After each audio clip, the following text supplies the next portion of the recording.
Class 9th students. So in class 9th we already done our first lesson of political science and the second lesson's first portion, the second chapter constitutional design, which we already learned in our last video.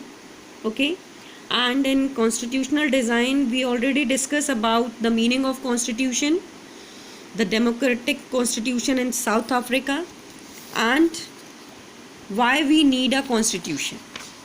Okay, why do we need a constitution? ये 3 points जो हैं, main points जो इस lesson के हैं वो हम already discuss कर चुके हैं.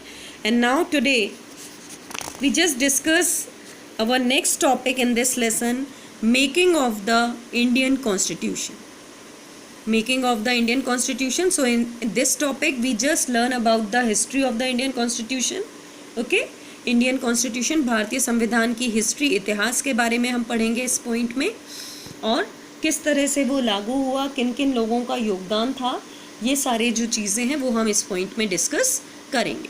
Okay, so just like the South Africa's constitution, which we learned that the black people and the white people's conflicts between both of them, okay, these type of circumstances also come in the way of Indian constitution.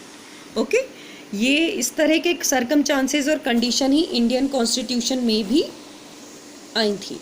ठीक है, so क्या हुआ कि normally जो country है हमारा, Indian country है, it's was born through a partition on the basis of religious difference. Partition हुआ रिलीजियस डिफरेंस के बेसिस पे हिंदुस्तान और पाकिस्तान. ठीक है, हिंदुस्तान और पाकिस्तान के बीच का पार्टीशन हुआ, और इस पार्टीशन में लगभग 10 लाख लोग जो हैं वो मारे गए. Both sides of the border, दोनों ही तरफ के साइड्स के बॉर्डर्स में 10 लाख पीपल जो थे वो पार्टीशन के समय में वायलेंस जो हुआ, रिलेटेड जो पार्टीशन से रिलेटेड वायलेंस था, उसमें वो लोगों की 10 लाख के आसपास लोगों की डेथ हुई. ओके, उसके बाद what that happen after a conflicts and after this type of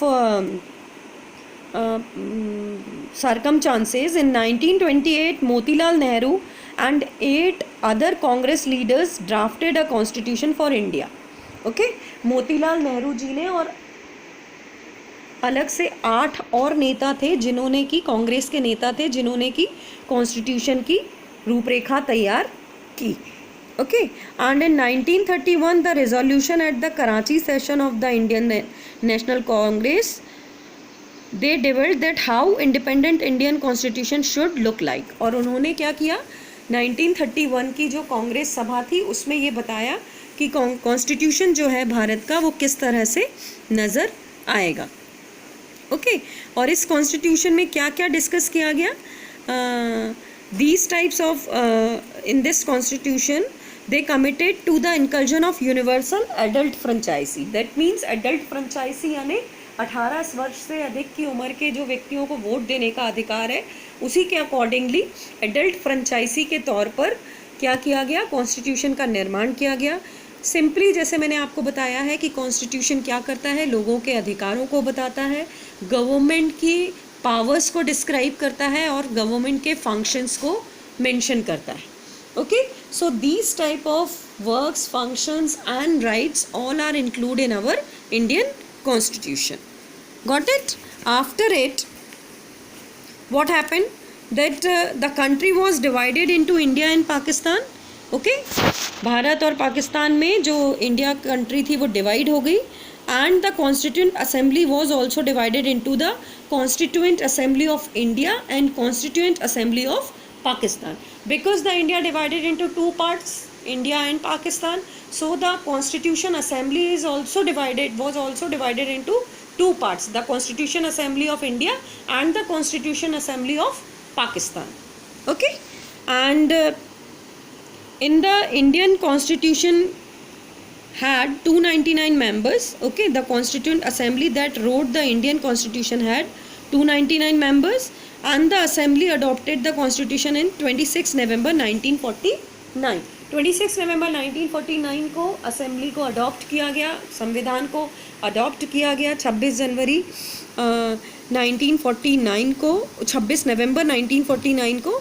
और उसके बाद ये जो संविधान था ये कब इफेक्ट में आया है? ये इफेक्ट में आया है 26 जनवरी 1950। 26 जनवरी 1950 को हमारा संविधान लागू हुआ और उसी दिवस को, उसी दिन को हम किस तरह Republic day, okay, Republic day के रूप में भी मनाते हैं, ठीक है, 26 जनवरी 1950, okay. Now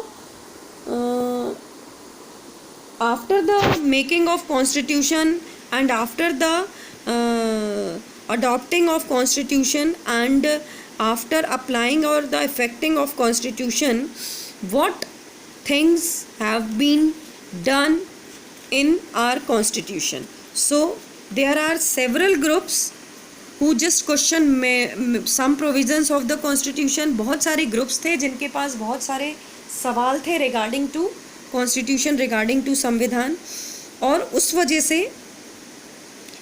unusual achievement of any constitution के रूप में ये कॉन्स्टिट्यूशन सामने आया, ओके। जो रीज़न था इस कॉन्स्टिट्यूशन को एक्सेप्ट करने का वो था कि constituent assembly represented the people of India. जो असेंबली थी, जो संविधान सभा थी, वो इंडिया के लोगों को रिप्रेजेंट कर रही थी, ओके।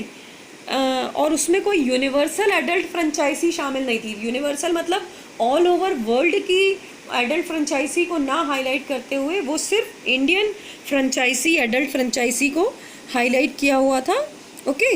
और that is the reason that the constituent assembly could not have been chosen directly by all the people of India, है ना। All the people of India जो डायरेक्टली चूज नहीं किया गया था, it was elected mainly by the members of the existing provincial legislators that we mentioned above, okay. मतलब कि जो मेंबर्स थे लेजिस्लेटिव असेंबली के, उनके थ्रू ही इलेक्शन किए गए थे और असेंबली के पास बहुत सारे मेंबर्स आए थे जो कि कांग्रेस के साथ एग्री नहीं करते थे, बिकॉज मोतीलाल नेहरू और अदर कांग्रेस लीडर्स के अकॉर्डिंग ही जो संविधान था वो बनाया गया था। बट मैक्सिमम ऐसे लीडर्स थे जो कांग्रेस के लीडर्स के साथ एग्री नहीं करते थे, okay. And the assembly representative members from different languages, groups, caste, classes, religions and occupations. इस असेंबली में जो लीडर्स इलेक्ट किए गए थे वो डिफरेंट कास्ट क्रूज के थे, ओके, अलग अलग लैंग्वेजेस को बिलोंग करते थे, ग्रुप्स के थे, अलग अलग क्लासेस के थे। तो इस तरह से जो कॉन्स्टिट्यूशन असेंबली है वो बिल्ट हुई थी और उसमें अलग अलग कास्ट, क्लास, रिलीजन, लैंग्वेज के मेंबर्स को इंक्लूड किया गया था। Got it? Now finally the manner in which the constituent assembly worked give sensitively to the constitution, okay. The constituent assembly worked in a systematic way. As I told you that constitution gave us the rights, gave the functions of the government and gave the powers to the government, so it's worked very systematically, okay. And first some basic principles were decided and agreed upon, then a drafting committee chaired by Dr. B.R. Ambedkar prepared a draft constitution for discussion. इसमें एक पहले briefing तैयार की गई constitution को बनाने के लिए, क्योंकि उसमें हमें ये निर्धारित करना था, उसमें सरकार को, लोगों को ये निर्धारित करना था कि लोगों के अधिकारों का हनन ना हो, गवर्नमेंट की पॉलिसीज़ का हनन ना हो, गवर्नमेंट को प्रॉपर पावर मिल सके। सो इसके अकॉर्डिंग जो निर्धारण किया गया, तो फर्स्ट ऑफ ऑल में बेसिक प्रिंसिपल्स डिसाइड किए गए और उसके बाद फिर एक ड्राफ्टिंग कमेटी बनाई गई जिसके चेयरमैन थे B.R. Ambedkar, okay, doctor B.R. Ambedkar. और उन्हीं के बाद फिर कॉन्स्टिट्यूशन के लिए डिस्कशन के अकॉर्डिंग ड्राफ्ट तैयार किया गया, okay. And after it these जो ये आपका कॉन्स्टिट्यूशन था, the members deliberated for 114 days spread over 3 years, okay. And every document presented and every work spoken in the Constituent Assembly has been recorded and preserved. जो भी work, जो भी record, जो भी कार्य किया जाता था कॉन्स्टिट्यूशन असेंबली में, उसको रिकॉर्ड किया जाता था, उसको प्रिजर्व करके रखा जाता था।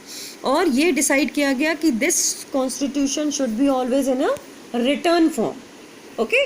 और ये जो कॉन्स्टिट्यूशन होगा ये हमेशा लिखित रूप में ही होगा। ये संविधान के नियम जो हैं, लॉज जो हैं, वो लिखित रूप में ही बताए जाएंगे, okay. Now after it guiding values of the Indian constitution, क्या क्या गाइडिंग वैल्यूज़ थी? तो वैल्यूज़ जो थी वो regarding to the people's welfare, regarding to the people's right, regarding to the government function and regarding to the government powers थी। और इसके लिए जो कमेटी बनाई गई थी उसके साथ साथ कुछ अदर पीपल भी थे, इंडिया के मोस्ट इम्पॉर्टेंट पीपल्स थे जिन्होंने की गाइडलाइन प्रोवाइड की थी कॉन्स्टिट्यूशन को मेंटेन करने के लिए। उसमें फर्स्ट थे आपके महात्मा गांधी, जिन्होंने